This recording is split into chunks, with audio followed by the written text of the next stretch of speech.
깜누나입니다. 오늘은 병영생활 고충 상담에 대해서 말씀을 드리겠습니다. 군대에는 복무 부정응이나 혹시 자살이나 기타 적응을 못하는 그런 용사들을 위해서 병영생활 고충 상담관이라는 직책이 있습니다.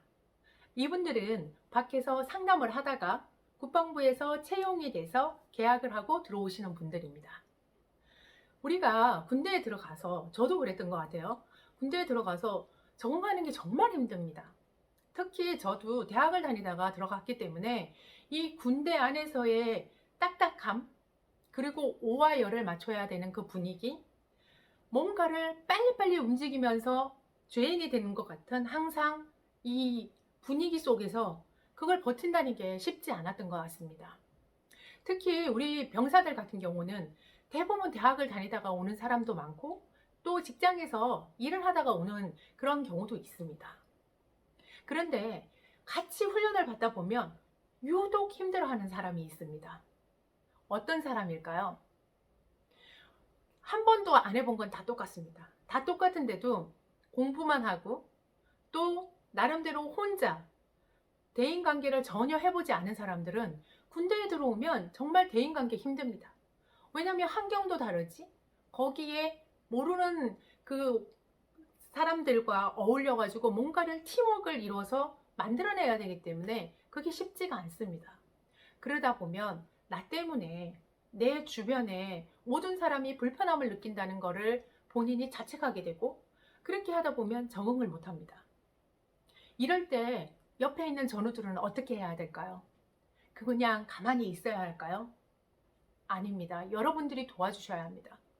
유독 말수가 없고 얼굴 표정이 힘들어 보이는 사람은 질문을 하셔야 합니다. 자살 생각을 가지고 있는 사람이 느껴질 때, 이 사람이 아무래도 자살이나 뭐 이런 거, 사고나 이런 걸 칠 것 같아 라고 생각이 들면 질문하셔야 합니다. 오늘 식사했어? 오늘 좀 어때?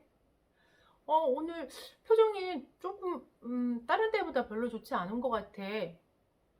그런 얘기를 시작을 해서 나중에는 꼭 물어보셔야 됩니다. 혹시 자살에 대해서 어떻게 생각해? 이 말을 상당히 간부들도 그렇고 병사들도 어려워합니다. 근데 물어보셔야 합니다. 자살을 생각하고 있는 사람들한테 그 질문을 하지 않게 되면 정말 자살을 할 수 있습니다. 그래서 여러분들이 힘들어하거나 내 주변에 그 용사가 정말 그거를 했을 때 자기한테 혹시 얘기를 해줄 수 있습니다. 나 이런 것 때문에 너무 힘들고, 자살에 대해서 물어보면 대부분 난 자살이 있을 수 있다고 생각해. 너무 이런 상황이 되면 그렇게 할 수 있지 않을까? 라는 얘기를 합니다. 대부분. 그러면 그때 어떻게 해야 될까요? 간부들한테 이야기를 해도 되고, 아니면 병영생활 고충 상담관한테 상담을 요청해야 됩니다. 그래서 전문가의 치료를 받고 정상적으로 생활을 할 수 있을 때 또 같이 훈련을 해야 합니다. 이 질문을 하지 않게 되면 나중에 어떤 일이 일어나면 이런 일이 있었습니다. 제 선배가 신병교육대에서 병사들과 같이 훈련을 하고 그거를 지켜보면서 너무 가슴 아픈 일이 한번 있었다고 얘기를 해줬습니다. 그날은 겨울이었고 너무 추웠답니다.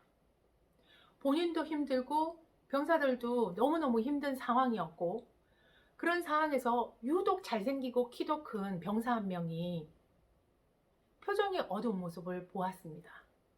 그래서 그 선배는 그 병사한테 말을 걸까 말까 너무 많이 망설였답니다. 근데 그 상황이 너무 본인도 힘들고 춥고 막 이런 상황이었기 때문에 하려고 하다가 안 했답니다.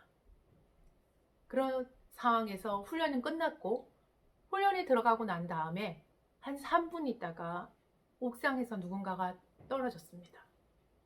누구였을까요? 바로 그 병사였습니다. 선배는 그때 일을 생각하면서 많이 가슴 아파했습니다. 내가 그 용사한테 말을 걸 걸, 괜찮냐고 질문을 해볼 걸, 자살에 대해서 생각하는지 한번 물어볼 걸, 많은 것들을 이야기했지만 그 용사는 지금 현재에 없습니다.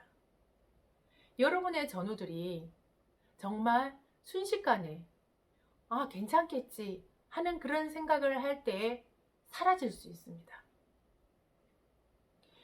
그런 상황이 되면 병영생활 상담관한테 꼭 이야기를 해 주시기 바랍니다. 그러면 3분의 2 정도는 대부분 해소가 됩니다. 왜 해소가 되냐면 이야기를 하면서 그 스트레스가 이게 사그라들기 시작합니다. 근데 그 이야기를 하지 않고 계속 있으면 하나에 집중을 하게 되고 그 집중이 정말 커지고 또 커지고 또 커지다 보면 팡 터지게 되는 겁니다. 그래서 여러분들은 그런 전우를 옆에서 보게 되면 본인이 질문을 꼭 하고 그리고 상담관이나 간부들한테 이야기해서 조치를 받을 수 있도록 해주면 좋을 것 같습니다. 그럼 부모님들은 어떻게 하셔야 될까요? 부모님들은 사실 그 상황을 알 수가 없어요. 왜냐하면 훈련을 하는 것도 아니고 군대에 그 상황에 계신 것도 아니기 때문에 전혀 알 수가 없습니다. 근데 부모님도 해주실 게 있습니다. 부모님들은 자녀들하고 전화 통화할 때 정말 잘 듣고 답변을 잘 해주셔야 됩니다.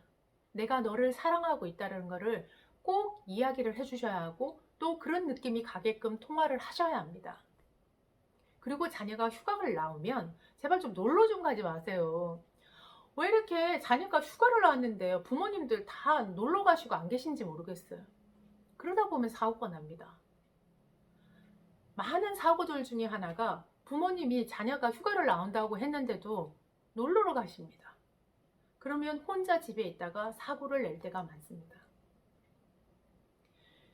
많은 사람의 간신과 또 이 본인의 어떻게 보면 의지겠죠. 그런 부분들이 합쳐질 때 전역을 할 수 있습니다. 이게 군대 생활이요, 생각보다 쉽지가 않습니다. 군대 생활은 정말 눈물 콧물 다 빼고 정말 마음에 참을인 3개 새기고 그리고 난 다음에 전역할 수 있는 게 군대 생활입니다.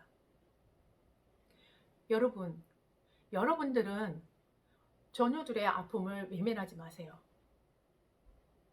오늘은 여기까지 하겠습니다. 감사합니다. 구독, 좋아요 부탁드립니다.